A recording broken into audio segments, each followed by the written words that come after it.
വർഷം 2011 October. Box ഓഫീസിനെ ഇളക്കി മറിക്കാൻ കെൽപ്പുള്ള രണ്ട് സൂപ്പർ താര സിനിമകൾ തിയേറ്ററിലെത്തുന്നു. സൂര്യയുടെ ഏഴാം അറിവും വിജയുടെ വേലായുധവുമായിരുന്നു ആ രണ്ട് സിനിമകൾ. വർഷങ്ങളുടെ ഇടവേളയ്ക്ക് ശേഷം ക്ലാഷിനെത്തിയ സൂര്യ വിജയ് സിനിമകളായതുകൊണ്ട് തന്നെ വലിയ പ്രതീക്ഷയായിരുന്നു ഇരു സിനിമകൾക്കും ഉണ്ടായിരുന്നത്. എന്നാൽ തിയേറ്ററിലെത്തിയതും കഥയാകെ മാറിമറിഞ്ഞു. മുരുകദോസ് സൂര്യ കൂട്ടുകെട്ടിലെത്തിയ ഏഴാം അറിവ് വിജയുടെ വേലായുധത്തിനേക്കാൾ ഓപ്പണിംഗിൽ കേരളത്തിൽ ഉൾപ്പെടെ കളക്ഷൻ നേടി. അതെ, ഇന്നൊരു ഹിറ്റിനായി കാത്തിരിക്കുന്ന, പരാജയങ്ങൾ വിടാതെ പിന്തുടരുന്ന സൂര്യയ്ക്ക് ഒരു കഴിഞ്ഞ കാലമുണ്ടായിരുന്നു. തമിഴിൽ അജിത്തിനും വിജയ്ക്കും വരെ കട്ട കോമ്പറ്റീഷൻ നൽകിയിരുന്ന ആ പഴയ നടിപ്പിൻ നായകന് എന്താണ് സംഭവിച്ചത്?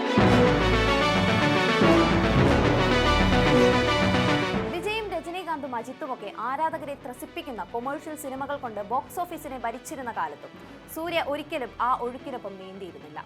കൊമേഴ്ഷ്യൽ സ്വഭാവമുള്ള എന്നാൽ ശക്തമായ കഥയുള്ള അഭിനയ പ്രാധാന്യമുള്ള സിനിമകളായിരുന്നു സൂര്യയുടെ തട്ടകം. പരീക്ഷണങ്ങൾക്ക് സ്വയം വിട്ടുകൊടുക്കാതെ ബോക്സ് ഓഫീസിനൊപ്പം പ്രേക്ഷകരുടെ കയ്യടി വാങ്ങാനും സൂര്യയ്ക്ക് സാധിച്ചു. ഗജനിയും ആറും വേലും വാരണമായിരവും ആയുധ എഴുത്തുമൊക്കെ അത്തരം കൃത്യമായി ബാലൻസ് ചെയ്ത സൂര്യ ചിത്രങ്ങളായി. 2009 മുതൽ 12 വരെ തുടർച്ചയായ ഹിറ്റുകൾ. അതിൽ അയനം, സിംഗവും ഏഴാം അറിവും ഒക്കെ സൂര്യയിലെ കൊമേഴ്ഷ്യൽ നായകന്റെ പീക്കിനെ പ്രേക്ഷകർക്ക് മുന്നിൽ അവതരിപ്പിച്ചപ്പോൾ വിജയെയും അജിത്തിനെയും ഒക്കെ പിന്തള്ളി ഒരു സൂപ്പർ സ്റ്റാർഡത്തിലേക്ക് അയാൾ ഉടൻ എത്തുമെന്ന് വരെ പ്രവചനങ്ങളുണ്ടായി. എന്നാൽ പിന്നീട് ഇങ്ങോട്ട് അത്ര നല്ല വർഷമായിരുന്നില്ല സൂര്യയ്ക്ക്. ലിംഗുസ്വാമി ഒരുക്കിയ അഞ്ചാൻ സൂര്യയെ സൂപ്പർ താര പദവിയിൽ കൊണ്ടെത്തിക്കാൻ ശ്രമിച്ച് അമ്പേ പരാജയപ്പെട്ട ശ്രമമായി.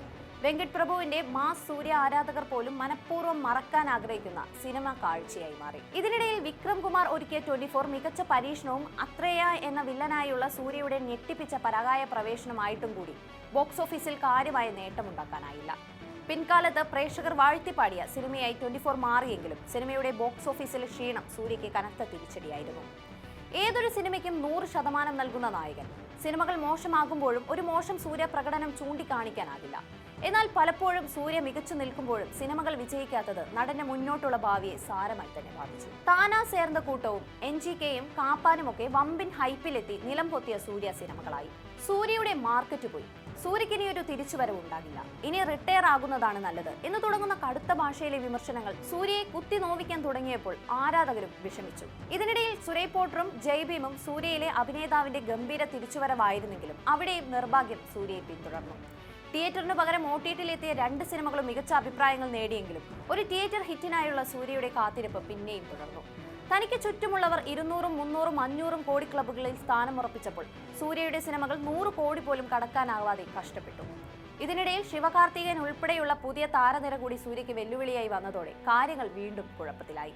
എന്നാൽ വിക്രം എന്ന സിനിമയിൽ വെറും 10 മിനിറ്റ് മാത്രം നീളമുള്ള റോളക്സ് എന്ന വില്ലൻ സൂര്യ ആരാധകരെ പോലും ഞെട്ടിച്ച തിരിച്ചുവരവായിരുന്നു.